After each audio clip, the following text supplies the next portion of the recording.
Hello student, last time we have started the types of asexual reproduction. In that as the organisms are of two types, that is a unicellular and some are the multicellular. According to that only the asexual reproduction again some are the of unicellular organism and some are of the multicellular organism. Here fission and budding, these two types of processes are in the case of the unicellular organism, and other fragmentation, vegetative propagation, spore formation and regeneration, these are the types of multicellular organism. In here budding is the process where the some unicellular organism also budding is done, and in multicellular organism also it is done. Fission also again the of two types, that is the binary fission and multi-fission. Let us we see this is one by one. First is the binary fission, which is in the case of the unicellular organism. Binary fission, when it is occur binary fission, binary means by means two, दोन, fission दोन मध्ये त्याचं fission होतंय, म्हणजे काय ते दोन मध्ये आपण म्हणू शकतोय टू सेल्स मध्ये काय होतं ते आपल्याला इक्वल हाल्व्स मध्ये स्प्लिट झालेले दिसतात किंवा त्यांचं दोन ह्याच्यात विभाजन होतं. ॲट अ टाइम एक युनिसेल्युलर ऑर्गॅनिझम दोन मध्ये दुभागला जातो. मग बायनरी फिजन होतं कधी? Binary fission is usually perform by the living organism during the favourable conditions. काही अशी त्यांची फेवरेबल ठराविक कंडिशन आहे. कोणती condition? The availability of the abundant food material. खूप जास्त प्रमाणात जेव्हा त्यांच्यामधलं फूड मटेरियल होतं, म्हणजे त्यांच्यामध्ये ती एक स्पेशल टाईपची मॅच्युरिटी आलेली असते, एक परिपक्वता आलेली असते, आणि त्याच वेळेस बायनरी फिशन त्यांच्याकडून घडून येतं. मग कोणाकडून हे जास्तीत जास्त बॅक्टेरियाजकडून, बॅक्टेरियासारख्या युनिसेल्युलर ऑर्गॅनिझमकडून हे बायनरी फिजन काय आहे टाईप ऑफ असेक्सुअल रिप्रोडक्शन घडून येतं. या बायनरी फिजनचे पुन्हा आपल्याला तीन सब टाइप्स बघायला मिळणार आहे. First is the simple binary fission, second is the transverse binary fission, and third is the longitudinal binary fission. Here simple means, according to the word simple, it is also very simple, that is it is only splits into the two cells, two halves or two daughter cells आपण म्हणू शकतो. There is a no any axis or that, म्हणजे कुठल्याही axis, तो आडवा छेद होणारे, उभा छेद होणारे असं काही नाही त्याला. कारण आपण हे बघणार आहोत कोणत्या केसमध्ये, तर अमिबामध्ये आपल्याला हे दिसून. Amoeba performs the unicellular organism which is the binary fission. In the binary fission, binary फिजनमध्ये काय होतं, हा many bacteria simplify the split into the two equal halves or two daughter cells आपण म्हणू शकतोय. Sometimes amoeba splits into two cells in any plane or any axis. त्याला काही आकार उकार आहे का अमिबाला? तर नाही. तो कसाही काढला तरी तो अमिबाच. त्याला असं स्पेसिफिकली राऊंड शेप आहे, स्क्वेअर शेप आहे किंवा असं काही शेप, त्याला कुठलाही आकार, आपल्याला बॉडी स्ट्रक्चर जसं आहे तसं काही त्याला बॉडी स्ट्रक्चर नाही आहे. आणि त्याच्यामुळे अमिबा हा काय आहे, कुठल्याही प्लेनला काय स्प्लिट होतो आणि तर स्प्लिट झाल्यावर टू डॉटर सेल्स फॉर्म करतो. आणि ह्याच प्रोसेसला काय म्हटलं जातं, बायनरी फिजन म्हटलं जातं. कारण तो काय आहे, बाय म्हणजेच टूमध्ये टू डॉटर सेल्समध्ये स्प्लिट झालेला दिसतो. मग ही प्रोसेस होताना कशी दिसते आपल्याला, की sometimes amoeba splits into the two cells in any plane. Parent amoeba हां आपल्याला इथे दिसते, त्याची फेवरेबल कंडिशन आधी सुरुवातीला त्याच्यामध्ये आलेली दिसते. फेवरेबल कंडिशन आधी की इलॉंगेशन ऑफ न्यूक्लियस, त्याच्या आतमध्ये असलेला न्यूक्लियस हा इलॉंगेट होत जातो, म्हणजेच काय स्प्रेड होत जातो. स्प्रेड झाल्यानंतर आपल्याला इथे आकार जसा दिसतोय बघा, इथे आधी न्यूक्लियसचा शेप आपल्याला काय दिसला, राऊंड शेप, आणि हळूहळू हा काय इलॉंगेट झालेला दिसतोय. त्याच्या थर्ड स्टेजला काय होतंय, पुन्हा तोच न्यूक्लियस इथे मध्येच काय आहे, डिव्हाइड झालेला आपल्याला दिसतो, ब्रेक झालेला दिसतोय. त्याच्यामुळे ह्या दोन्ही सेक्शनला आपल्याला दोन न्यूक्लियस आलेले दिसतात. आणि त्याचप्रमाणे हा मधला सेक्शन थोडासा कॉन्ट्रॅक्ट झालेला आपल्याला दिसेल, that is a division of the nucleus and cytoplasm. सायटोप्लाझमचं आपल्याला काय डिव्हिजन होताना दिसतं. मग डिव्हिजन झाल्यानंतर काय ते काही काळानंतर स्प्लिट होतात, त्याच्यामुळे तिथं टू डॉटर सेल्स आपल्याला स्प्लिट झालेले दिसून येतात. तसंच आहे next. However, in some organism, fission occurs in the specific axis. जसं आपण बघितलं अमिबा हा एनी ॲक्सिसला होऊ शकतो, कारण अमिबाला स्पेसिफिक शेप नाही आहे, त्याच्यामुळे तो स्पेसिफिक ॲक्सिसनेच काय स्प्लिट होईल असं नाही. पण काही ऑर्गॅनिझमला मात्र काय आहे, काही ना स्पेसिफिक काही शेप आहे. फॉर एक्झाम्पल पॅरामेशियम युग्लिनामध्ये आपल्याला अशा टाईपचं फिजन दिसून येईल. दिस इज द काय आहे binary fission, you can say transverse binary fission in paramecium. This is the paramecium. And पॅरामेशियममध्ये आपल्याला हा न्यूक्लियस दिसतोय, ह्याच्यामध्ये आपल्याला दिसतोय मॅक्रो आणि मायक्रो दोन न्यूक्लियस आपल्याला ह्याच्यामध्ये स्प्लिट झालेले. एक जो आहे मायक्रो आणि मॅक्रो, तर आपल्याला हा दिसून येतोय की एक मिटोटिक डिव्हिजन आणि अमिटोटिक डिव्हिजन्सचे हे न्यूक्लियस आहे. ह्यामध्ये आपल्याला एवढं डीपमध्ये आता सध्या ह्या वर्षी आपल्याला अभ्यासाला नाही आहे, फक्त आपल्याला डिव्हिजन कोणत्या प्रकारे होतं आहे ते पाहायचं. सेकंड स्टेजमध्ये हळूहळू आपल्याला हा जो न्यूक्लियस दिसतोय, दोन्हीही न्यूक्लियस काय होतं स्प्रेड होताना दिसत आहेत. हळूहळू स्प्रेड झाल्यानंतर ते आणखीन इलॉंगेट झालेले आहेत. इलॉंगेट झाल्यानंतर हळूहळू त्या सायटोप्लाझमचं काय आहे डिव्हिजन, म्हणजे बघा हे कसं झालेलं आहे डिव्हिजन, आपल्याला हॉरिझॉन्टली डिव्हिजन दिसून येईल. हॉरिझॉन्टली डायरेक्शनने हॉरिझॉन्टली वेने आपल्याला हे डिव्हिजन दिसेल. आणि मग त्यांचे काय दोन आपल्याला बायनरी म्हणजेच दोन काय आहे डॉटर सेल्स हे काय स्प्लिट किंवा फॉर्म झालेले आपल्याला new daughter cells new paramecium हे तयार झालेले दिसून येतात. इथे हा सुद्धा पॅरामेशियम बघायला गेला तर आपण स्टॅग्नंट वॉटरमध्ये आपल्याला ॲक्वॅटिक प्लांटमध्ये वगैरे आपल्याला साठलेलं पाणी आहे आणि त्याच्यामध्ये आपल्याला हा सहज मिळू शकतो. त्याच्यामध्ये पण तो काय करायचं आपल्याला व्हीट ग्रेन्स घ्यायचे आणि ते व्हीट ग्रेन्स आपल्याला त्याच्यामध्ये टाकायचे ॲड करायचे त्याच ॲक्वॅटिक प्लांट्समध्येच. आणि काही दिवस 3-4 दिवसानंतर 3 to 4 days कीप इट आपल्याला तिथेच ठेवून द्यायचे. Keep it for the 3 to 4 days so that wheat grains and plants will decompose.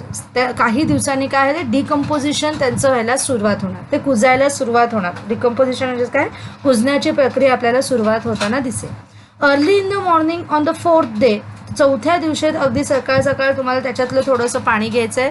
We have to take on a glass slide त्याचे काही ड्रॉप्स ऑफ वॉटर आणि काय carefully put a cover slip and drop and observe the compound micro. त्यावेळेस जर तुम्ही compound मायक्रोस्कोपमध्ये त्याचं observation करायला गेलात तर तुम्हाला हा पॅरामेशियम कशा प्रकारे बायनरी फिजन परफॉर्म करतोय हे आपल्याला त्याच्या त्या एक्सपेरिमेंटमधून दिसू शकतो. तसंच पॅरेंट सेल काय आहे divides to form the 2 similar daughter cell आणि त्याच्यामुळे binary fission either occurs either by the mitosis or amitotic कोणत्याही डिव्हिजनने ते होऊ शकतं. त्यानंतर थर्ड टाईप आपल्याला बघायला मिळेल लॉंगिट्युजनल काय आहे बायनरी फिजन जे आपल्याला युग्लिनामध्ये दिसेल. इथे बघा आता युग्लिनामध्ये दिस इज युग्लिना हा आपल्या सेंटरला दिसतो दॅट इज द न्यूक्लियस. तो न्यूक्लियस हळूहळू बघा थोडासा आपल्याला त्याचा डबल फॉर्म होताना दिसतोय. त्याचाच आणखीन एक डॉटर सेल थोडासा बाजूला झालेला दिसतोय आणि त्याचा शेपसुद्धा आपल्याला थोडासा स्प्रेड झालेला दिसतो. थर्ड स्टेजला पुन्हा आणखीन त्यांच्यामध्ये थोडीशी गॅप आणि जसं आपल्याला हा बाहेरचा त्याचा एक पार्ट आहे बॉडी पार्ट तिथं त्याच्यामध्ये पण डबल फॉर्मेशन झालेलं दिसते. आधी ते दोन्ही पण काय आहे आपल्याला स्टिक झाल्यासारखे दिसत होते, आता ते हळूहळू सेपरेट झाले होताना दिसत आहे. सेपरेट झाल्यानंतर हळूहळू आणखीन त्याचा भाग काय होतं स्प्रेड होतो आहे. ते न्यूक्लियससुद्धा काय आहे स्प्रेड 2 झालेले आहेत त्याचे भाग आणि ते स्प्रेड हळूहळू स्प्लिट झालेले ते अजून लांब लांब फाकल्या जातात इलॉंगेट्स होतात. इलॉंगेट्स नंतर 4थ्या-5व्या स्टेजमध्ये अगदी आपल्याला दिसत आहेत की अगदीच छोट्याशाच ॲक्सिसमध्ये ते फक्त एकमेकांशी जोडले आहेत आणि बाकीचा त्यांचा पूर्ण भाग हा सेपरेट आपल्याला दिसतो. आणि नंतरच्या लास्ट स्टेजमध्ये पूर्णपणे आपल्याला अगदी पहिला जो युग्लिना होता सेम टू सेम त्या युग्लिनासारखेच आपल्याला हे 2 युग्लिनाज काय स्प्लिट झालेले दिसून येतात. These are the 2 daughter cells of the युग्लिना.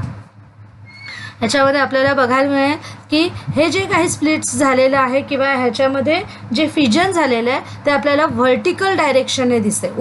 उभा छेद आपल्याला ह्याच्यामधून गेलेला दिसून येतो. म्हणून काय आहे ह्याला काय म्हटलेलं आहे लॉंजिट्युजनल काय आहे बायनरी फिजन असं आपण 3 टाईप्स बघितले. सिम्पल म्हणजे अगदी साध्या पद्धतीने कारण अमिबामध्ये कुठल्याही प्रकारे तो छेद होऊ शकतो कोणत्याही ॲक्सिसमध्ये. पण काही ऑर्गॅनिझम्स मात्र काय स्पेसिफिक शेपचे असतात आणि त्याच्यामुळे त्यांच्यामध्ये आपल्याला transverse binary fission in the case of पॅरामेशियमसारख्या ऑर्गॅनिझम्समध्ये दिसून येईल तर लॉंगिट्युजनल युग्लिनासारख्या ऑर्गॅनिझम्समध्ये आपल्याला हे दिसून येणार. नेक्स्ट आहे आता आपण बघणार आहोत मल्टिपल फिजन अमिबामध्ये. आता हे बायनरी फिजनचे आपण 3 टाइप्स बघितलेले आहे. सेकंड आता असेक्सुअल रिप्रोडक्शन इन ओके, आपण बायनरी फिजनचे 3 टाइप्स पाहिले. आता असेक्सुअल रिप्रोडक्शन इन युनिसेल्युलर ऑर्गॅनिझममधलं आपण सेकंड टाइप बघणार आहोत, that is the multiple fission. Multiple fission in amoebas, पुन्हा आपण अमिबाचंच एक्झाम्पल, अमिबासारखेच जे काही ऑर्गॅनिझम्स असतात किंवा त्यांच्या सिमिलर असणारे अमिबा काय करतात, amoeba stops the formation of the pseudopodia and thereby movements whenever there is a lack of food or any other type of adverse condition. जेव्हा ॲडव्हर्स कंडिशन येते, जेव्हा आपण बायनरी सिम्पल बायनरी फिजन बघितलं अमिबाचं, तेव्हा किंवा binary फिजनमध्ये usually कधी ते perform होते, it is perform by the living organism during the favourable condition, that is the availability of the abundant food. खूप सारं फूड आहे तेव्हा सिम्पल बायनरी फिजन किंवा लॉन्जिट्युडिनल किंवा ट्रान्सफर्स बायनरी फिजन वेगवेगळ्या ऑर्गॅनिझममध्ये दिसून येतं. पण मल्टिपल फिजन हे काय आहे, अमिबासारख्या ऑर्गॅनिझममध्ये आपल्याला कधी दिसते, लॅक ऑफ म्हणजे कमी आहे फूडची, त्यावेळेस आपल्याला हे दिसून काय आहे बायनरी फिजन होताना दिसून येणार आहे. It becomes rounded. आधी तो काय आहे अमिबाचा आपण म्हणतोय शेप एनी शेप आहे, एनी शेपमध्ये तो असतो. त्यानंतर तो काय होतोय, जेव्हा त्याच्यामध्ये ही ॲडव्हर्स कंडिशन फॉर्म होते तेव्हा तो राऊंड शेपचा होतोय, कम्प्लिटली राऊंड शेप. आणि त्याच राऊंड शेपला काय म्हटलेलं आहे, it becomes rounded and forms the protective covering around the plasma membrane.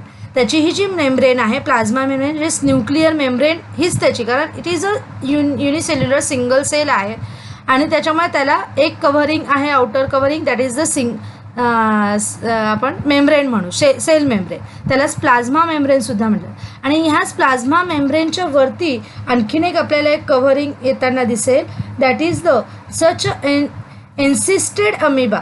मग ह्याच्यामध्ये एक वरचा जो कव्हरिंग आलेला आहे त्याला काय म्हटलं जातं, सिस्ट असं म्हटलं जातं. काय म्हटलं जाणार आहे त्याला, सिस्ट. आणि त्या सिस्टमुळे त्याला थोडासा राऊंड शेप आलेला दिसून येतो. Many nuclei are form by the repeated nuclear division. हळूहळू त्याच्यामध्ये काय होतं आहे, अनेक न्यूक्लियस, हा एक न्यूक्लियस आहे, तसेच आणखी अनेक न्यूक्लियस सिस्ट फॉर्म झाल्यानंतर आतल्या अनेक न्यूक्लियस हळूहळू तिथे फॉर्म झालेले आपल्याला दिसून येतात काही काळानंतर. It is followed by the cytoplasmic division and thus they many amoebulae are form. हळूहळू काय आहे ते न्यूक्लियस, अनेक न्यूक्लियस फॉर्म होतात आणि मग त्या प्रत्येक न्यूक्लियसचे अनेक डॉटर सेल्स आतल्या आत फॉर्म झालेले आपल्याला दिसून येतात. आधी सुरुवातीच्या ह्याच्यात बघा हा न्यूक्लियस काय आहे, एकच आहे आणि त्याच्यामुळे आपल्याला नंतर सिस्ट फॉर्म झाल्यानंतर हळूहळू त्या न्यूक्लियसची संख्या वाढत जाते आणि हळूहळू त्याच्याच आतमध्ये पुन्हा काय आहे डॉटर सेल्सची संख्या आपल्याला वाढताना दिसून येते. It is followed by the cytoplasmic division. हळूहळू त्याच्यावरती सायटोप्लाझमसुद्धा यायला सुरुवात होते आणि त्यानंतर and thus many amoebulae are form, then they remains encysted till there are the adverse condition. जेव्हा लॅक ऑफ फूडचं जी काही त्यांची ॲडव्हर्स कंडिशन असणार आहे ही कंडिशन जोपर्यंत त्यांच्या आजूबाजूला आहे तोपर्यंत ते ह्याच फॉर्ममध्ये राहतील. ते अजून काय आहे बाहेर आलेले दिसेल, म्हणजे एकाच त्या सिस्टच्या फॉर्ममध्ये अनेक अमिब्युले फॉर्म झालेले असतील with many nucleus and with many cytoplasmic काय म्हणू शकतो डिव्हिजन त्यांच्यामध्ये असलेली दिसून. Cyst breaks open and arrival of the favourable condition. मग जेव्हा फेवरेबल कंडिशन येते म्हणजे अबंडंट फूड मटेरियल त्यांना आता त्यावेळेस आता मिळालेलं आहे आणि मग तिथेच हे सिस्ट काय होतं आहे बर्स्ट होतं आहे किंवा आपण ब्रेक होतं आहे असं म्हणू शकतो, फुटतं ते. आणि मग ते फुटल्यानंतर ॲटोमॅटिकली सगळे ॲमिब्युले त्याच्यामधून बाहेर पडलेले आपल्याला दिसून आणि तेच पुन्हा सेपरेट होऊन इंडिव्हिज्युअली आपलं काय आहे लाईव्ह राहायला सुरुवात करतात. This is the multiple fission in the asexual reproduction. आता लास्ट टाईप आहे बडिंग. बडिंग आपल्याला इथे यीस्टचं आपण एक्झाम्पल घेतलं आहे. यीस्ट आपण बघायला गेलो तर आपल्याला ड्राय यीस्ट हे आपल्याला ॲक्टिव्ह ड्राय यीस्टची पावडर जी असते ती आपल्याला मार्केटमध्ये सहज अवेलेबल होईल, ती आपण घेऊन येऊ शकतो. घेतलं की आपण काय थोडंसं 50 ml लुकेवार्म वॉटरमध्ये ठेवायची आहे. तर लुकेवार्म वॉटर म्हणजेच काय आहे अगदी कोमट पाण्यात, एकदम गरम पण नाही आणि एकदम थंड पण नाही. लुकेवार्म वॉटरमध्ये आपल्याला काय आहे एका क्रोनिकल फ्लास्कमध्ये ते वॉटर घ्यायचं आहे आणि त्याच्यामध्ये ही पावडर टाकायची. पावडर टाकल्यानंतर त्याच्यामध्ये अजून 10 ग्रॅम टेबल स्पून एवढे शुगर टाकायचे, साखर टाकायची टू दॅट वॉटर. आणि मिक्स चांगल्या प्रकारे ते काय आहे मिक्स करून घ्यायचं आहे, स्टर करून घ्यायचं आहे.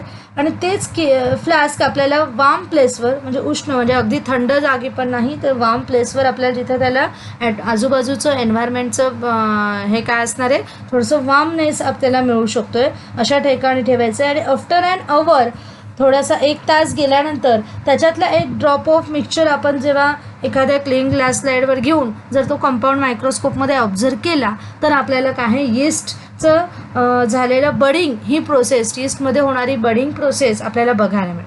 मग हा यीस्ट सेल कसा असतो? यीस्ट सेल आपल्याला दिसायला सुरुवातीला इथं दिसतं आहे. This is also again unicellular organism. हे आपल्याला बाहेरची त्याची सेल मेम्ब्रेन किंवा प्लाझ्मा मेम्ब्रेन आहे आणि आतमध्ये जो आहे तो न्यूक्लियस. हळूहळू त्याच्यामध्ये डेव्हलपिंग अ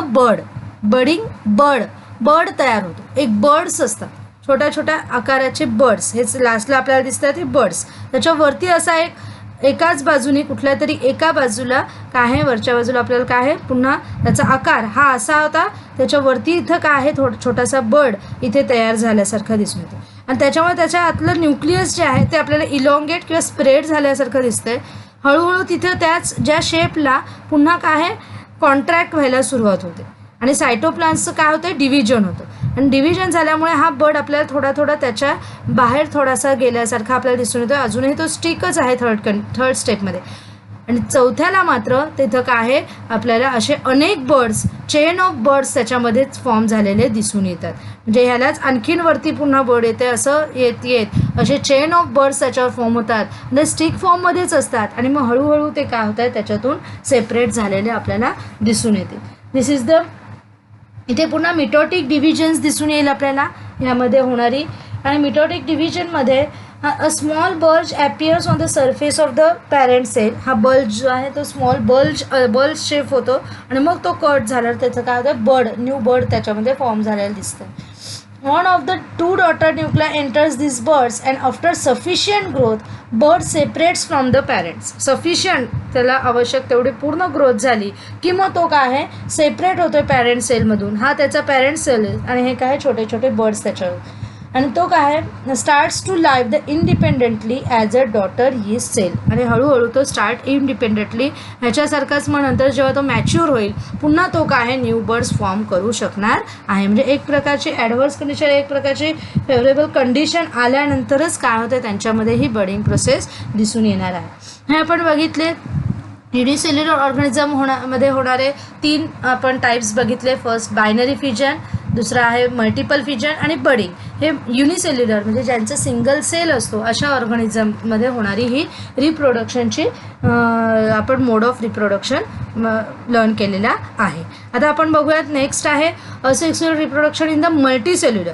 मल्टीसेल्युलर जे ऑर्गॅनिझम्स आहेत त्यांच्यामध्ये असेक्सुअल रिप्रोडक्शन कसं होतं. पहिलं त्याच्यामधला स्टेप आपण बघणार आहोत तर फ्रॅगमेंटेशन. इन स्पायरोगॅराचं आपण एक्झाम्पल घेतोय. मग स्पायरोगॅरा म्हणजे काय अगदी आपण श्रेष्ठ शब्द सांगितलं तर इट इज अ शेवाळं आपण बघतो पाण्यामध्ये बघा साचलेलं स्थिर पाणी असतं आणि बराच दिवस ते पाणी तशाच फॉर्ममध्ये असेल तर काही काळानं त्याच्यावर शेवाळं असं गुळगुळीत एक पदार्थ हिरवा दिसणारा आपल्याला पदार्थ दिसतो. एक सगळीकडे असं पसरलेलं दिसतं. तो काय आहे स्पायरोगॅरा. तो स्पायरा the body of the parent organism breaks up into many fragments. ही जी बॉडी आहे जर आपण तेच घेतलं ते सुद्धा ऑर्गॅनिझम मायक्रो ऑर्गॅनिझम आहे. तो सिंगल सेल युनिसेल्युलर हा मल्टीसेल्युलर ऑर्गॅनिझम आहे पण अगदीच खूपच छोटे कारण ते आपल्याला मायक्रोस्कोपनेच बघावे लागतात. मग ह्यालासुद्धा जेव्हा आपण मायक्रोस्कोपिकली बघतो तेव्हा आपल्याला त्याच्यामध्ये असलेलं काय आहे डिव्हिजन दिसून येईल. The body of the parent organism breaks up into the many fragments and each fragment starts to live and independently. हळूहळू ते मेनी फ्रॅगमेंट्समध्ये फक्त 2च नाही तर अनेक ह्याच्यामध्ये सुद्धा त्याचं काय आहे स्प्रेड हे होणार आहे ब्रेकिंग होणार आहे. त्याच्यामुळे अनेक फ्रॅगमेंट्स त्याच्यामधून आपल्याला पसरलेले दिसतील. आणि ते इतकं क्विकली होतं एकदा सुरुवात झालं शेवाळा सुरू झाला किंवा स्पायरोगॅरा फॉर्म व्हायला की ते पटापट त्याचं काय आहे रिप्रोडक्शन प्रोसेस ही स्टार्ट होत असते. Whenever there is a plenty of water and nutrients are available to the Spirogera, its filaments grow up fast. Very fastly त्यांची growth होत असते and break up into the many small fragments. Each fragment starts to live independently as a new Spirogera fiber. If the body of the zygon breaks up accidentally into many fragments. Each fragment develops into the new सायकॉन. मग त्यांची ही जी सायकॉनची, ह्याला सायकॉन सुद्धा आपण म्हणू शकतो, ती body समजा कुठं ब्रेक झाली तरीसुद्धा पुन्हा ते त्यांचं काय आहे न्यू सायकॉन्स तयार. तर स्पायरोगेरामध्ये आपण काय बघितलं की अनेक स्पायरोगेरा, अनेक फ्रॅगमेंट्स त्याच्यामधून बाहेर पडत जातात. आता पुढचं आपण बघूयात, that is the regeneration. The रिजनरेशनसाठी मी आधी एक एक्झाम्पल तुम्हाला अगदी ओळखीचं एक्झाम्पल घेणार आहे. दॅट इज द आपण वॉल लिझार्ड बघतो. वॉल लिझार्डमध्ये बऱ्याच वेळेस आपण काही वेळेस पाहतो बघा की ती त्याची शेपूट असते ती तो लॉस्ट करतो कुठल्या तरी एका फेवरेबल कंडिशनमध्ये. बिकॉज आपण आता असं पण म्हणतो की नाही ती काय पाल घाबरली असेल आणि त्याच्यामुळे ती शेपूट टाकून देते, काढून टाकते. पुन्हा आपण ती मरते का तिथंच नाही, ती डेड होत नाही. काही दिवसांनी पुन्हा त्याला त्या शेपटीचा भाग आलेला दिसून येतो. मग ह्याला काय म्हणतात तर लिमिटेड रिजनरेशन. वॉल लिझार्ड जेव्हा ब्रेकअप करते आणि discard some part of its tail, its emergency, काही इमर्जन्सी असते. Discarded part is regenerate after a period, काही कालावधी गेल्यानंतर पुन्हा ती रिजनरेट करू शकते आणि त्याला लिमिटेड रिजनरेशन होतं. असंच रिजनरेशन आता आपल्या सर्टन सिच्युएशनमध्ये ॲनिमल लाईक द प्लॅनेरिया नावाचा एक ॲनिमल आहे, तो सुद्धा रिजनरेशन, पण तो लिमिटेड नाही. तर बघा तो आपल्याला कसा रिजनरेशन करताना दिसणार आहे. It breaks up its body into the 2 parts, 2 पार्ट्समध्ये ब्रेक करू शकतो. 2 पार्टमध्ये बघा, हा कम्प्लीट प्लॅनेरिया आहे, तो इकडचा वरचा भाग आणि खालचा असा दोन्ही पण पार्ट तो काय आहे ब्रेक करू शकतो. आणि ब्रेक केल्यानंतर thereafter each part regenerates remaining the part of the body and thus 2 new planaria are formed and this is called as a region. मग हे जरी 2 पार्ट केले त्याने तरीसुद्धा ते दोन्ही पार्ट, आता ह्याच्यातला एवढाच पार्ट त्याच्याकडे शिल्लक आहे, एवढा पार्ट त्याने काय केलेला आहे लूज करून टाकलेला आहे. तसंच ह्या दुसऱ्या प्लॅनेरियाकडे हा खालचाच पार्ट त्याने ठेवलेला आहे, वरचा पार्ट त्याने काय केलेला आहे लूज केलेला आहे काही ॲडव्हर्स सर्टन सिच्युएशनमध्ये. मग तेव्हा तो जेव्हा ब्रेक करतो तरीसुद्धा ह्याचा हा राहिलेले हे जे पार्ट आहेत ते पुन्हा त्यांची कंप्लीट बॉडी स्ट्रक्चर पुन्हा रिजनरेट करू शकतात, फॉर्म करू शकतात, प्रोड्यूस करू शकतात, असं आपण इथं म्हणणार. ह्यालाच काय म्हणतात रिजनरेशन प्रोसेस आपण इथं म्हणू शकतो. आता पुढचं आहे रिप्रोडक्शन, असेसिव्ह रिप्रोडक्शन इन बडिंगमध्येच मी म्हटलं ते बडिंग ही प्रोसेस आपल्याला युनिसेल्युलरमध्ये सुद्धा दिसेल आणि तशीच ही मल्टीसेल्युलर ऑर्गॅनिझममध्ये सुद्धा दिसून येते. मग त्यासाठी आपण कोणाचं एक्झाम्पल घेतो आहे तर हायड्राचं. ही एक हायड्रा जी आहे अंडर फेवरेबल कंडिशनमध्ये हा हायड्रा काय करतो, at the specific part of its body and outgrowth is form by repeated divisions, भरपूर डिव्हिजन्स करून त्याच्याच बाजूला इथे काय आहे एका फेवरेबल कंडिशनमध्ये आउटग्रोथ ही फॉर्म होते त्याच्या बाहेरच्या बॉडीवर, एक्सटर्नल पार्टवर. आणि त्या एक्सटर्नल पार्टवर डेव्हलपिंग द बर्ड, हळूहळू तिथे एक बर्ड हा डेव्हलप होतो आहे आणि तो डेव्हलप होत जातो. आधी नुसता बर्डच्या फॉर्ममध्ये असतो आणि हळूहळू तो डेव्हलप व्हायला सुरुवात होते. This outgrowth is called as the bird and bird grows up progressively. हा बर्ड काय आहे प्रोग्रेसिव्हली ग्रोथ होतो, म्हणजे खूप फास्टली ही त्याची ग्रोथ आपल्याला होताना दिसून येईल. And then finally forms a small hydra, आणि हळूहळू एक स्मॉल हायड्राच तिथे फॉर्म झालेला दिसतो. Dermal layers and the digestive cavity of the birding hydra are in continuity with the those of the parent hydra. Parent hydra सारखेच दिसायला करतात आणि पॅरेंट हायड्राकडून त्याचं काय आहे पोषण होत असतं, न्यूट्रिशन होत असतं. Parent hydra supplies a nutrition to the birding hydra. हा पॅरेंट हायड्राच तो जे काही त्याला लाईव्ह राहण्यासाठी हे घेणार आहे तेच तो त्याला काय सप्लाय करत असतो. इथे अगदी आपल्याला हे झालेलं दिसते सेपरेट, पण तो काय टचमध्येच आहे अजूनही. आणि जोपर्यंत budding hydra separates from the parent hydra and starts to lead and independent life when it grows up and becomes able to lead and independent life. जोपर्यंत तो इंडिपेंडंट लाईफला एक लीड करू शकत नाही तोपर्यंत पॅरेंट हायड्रा त्या बर्डिंग हायड्राला आपल्याला टचमध्येच ठेवतो. आणि जेव्हा त्याची कंप्लीट ग्रोथ झालेली असते, सगळे बॉडी पार्ट्स त्याला जेव्हा आलेले असतात तेव्हाच तो त्याच्या बॉडीपासून सेपरेट झालेला आपल्याला दिसून येणार आहे. And this is the budding process in the case of hydra, in the case of multicellular organism hydra. Okay, now next we see this is the vegetative propagation. Vegetative propagation, आता vegetative आपल्याला लक्षात येतं की भाज्यांच्या बाबतीत आपण म्हणू शकतो किंवा प्लांट्सच्या बाबतीत आपण असणारं प्रोपेगेशन, तिथं होणारं रिप्रोडक्शन जे आहे.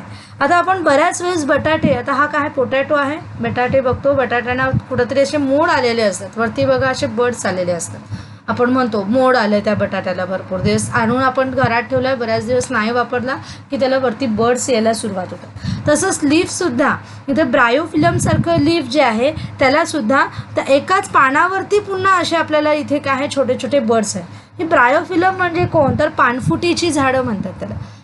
सगळ्याच पानांवर असं होत असतं का, तर नाही. ह्या स्पेसिफिक ब्रायोफिलमसारख्या म्हणजे पानफुटीच्याच झाडांवर किंवा त्या झाडांच्या असलेल्या पानांवर, लीफवर आपल्याला हे बर्ड्स येताना, अनेक बर्ड्स येताना आपल्याला दिसून येतात.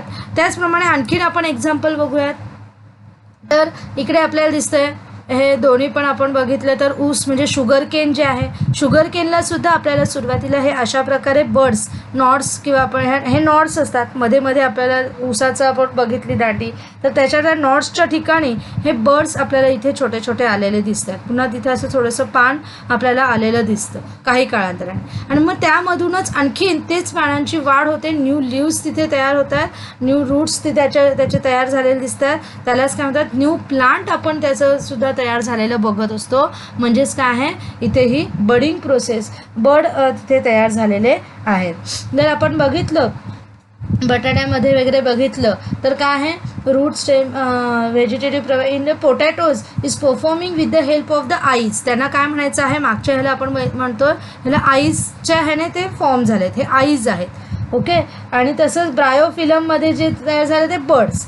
In the case of plants like the sugar cane, आणि इथे आपण बघतोय काय आहे, हे ग्रासेस म्हणजे गवताचं सुद्धा इथे काय आहे, एका गवतातून पुन्हा त्याला काय आहे थोडंसं नोडमधून दुसरा एक लीफ यायला सुरुवात होते, आणि त्याच्यामुळे तिथे काय आहे त्याची आपल्याला ग्रोथ होताना, वेगळी सेपरेट ग्रोथ होताना दिसून येते. In the case of the plants like the sugar cane and grasses, vegetative propagation occurs with the help of the birds present on the nodes. त्यांच्या नॉड्सला हे नॉड्स, ह्याच्यातले हा नॉड आहे आणि इथे ह्याच्यातला हा नॉड, इथे ह्या नॉडला तयार झालेले काय आहेत आपल्याला पुन्हा वेगळं लीफ, ही नॉड आणि हे काय आहे इथे लीफ त्याची तयार झालेली आपल्याला दिसून येते. दिस इज द व्हेजिटेटिव्ह. अगेन आपल्याला आणखीन एक्झाम्पल्स बघता येईल, गाजर, बीटरूट किंवा आपण कॅरोट यासारखे आपण जर बघितले तर हे सगळे काय आहे खाली जमिनीच्या खाली वाढणारी ही सगळी ह्या भाज्या आपण किंवा फळभाज्या आहेत. मग ह्यांना सुद्धा काय आहे असे लागे आपल्याला रूट्स यायला सुरुवात दिसते. मग plants like the carrot and radish performs the vegetative propagation with the help of the roots. हे रूट्स मार्फत आपल्याला त्यांचं व्हेजिटेटिव्ह प्रोपॅगेशन होताना दिसून येते. This all are also again the काय रिप्रोडक्शन. हे रिप्रोडक्शन असेक्सुअल रिप्रोडक्शन होत असतं कोणाच्या बाबतीत, हे मल्टीसेल्युलरच्या बाबतीत. तसंच पुढचं आहे स्पोअर फॉर्मेशन. स्पोअर फॉर्मेशनसाठी आपण इथे एक्झाम्पल घेतलेलं आहे तर स्पोरेंजियाचं. मग हे स्पोरेंजिया कुठे फॉर्म होतात, जर आपण एखादा ब्रेडचा किंवा भाकरीचा एखादा वेट म्हणजे ओला तुकडा घेतला, ओला झालेला आहे, भिजलेले आहे ब्रेड किंवा भिजलेली भाकरी आहे, ती जर घेतली आणि ती पुन्हा काही ह्युमिड म्हणजे त्याला कुठेही उष्णता मिळणार नाही, थंड हवेच्या ठिकाणी जर आपण अगदी म्हणजे फ्रीजमध्ये नाही पण ह्युमिड प्लेसला ठेवली आहे आणि मग काही काळाने त्याला काय आहे फंगस म्हणजे त्याच्यावर फंगी बुरशी यायला सुरुवात होते. Will grow on it within 2 to 3 days. जर आपण ते तसंच ठेवलं, ब्रेड राहतो का बघा एका दिवसाच्या वरती, नाही, शक्यतो राहत नाही. तो जेवढा आपण 24 तासाच्या आत तो फिनिश करू तेवढं जाऊ. मग तसंच त्याच्यामध्ये जी बुरशी यायला सुरुवात होते त्यालाच काय आहे, ती जर बुरशी जर फंगस आपण मायक्रोस्कोपिकली बघितली तर आपल्याला काय आहे त्याच्यामधलं डिव्हिजन दिसून येईल. त्याला fungi like the mucor have the filamentous body आहे. They have the sporangia. Once the spores are form, sporangia burst. जेव्हा स्पोरेंजिया फॉर्म्स होतात ते बर्स्ट होतात आणि त्याच्यामुळे काय होतं, spores are release. Spores germinate in moist and warm place and new fungal colonies are form. हे स्पॉर्म्स काय आहे पुन्हा खाली वार्म प्लेसला खाली पडले की पुन्हा नवीन स्पॉर्म्स हे पडतात. हे बर्स्ट झाले, ते खाली पडले, इकडे नवीन झाले. अशा प्रकारे आपल्याला त्यांची ग्रोथ होताना आणि त्यांचं रिप्रोडक्शन हे फास्टली होताना दिसून येईल.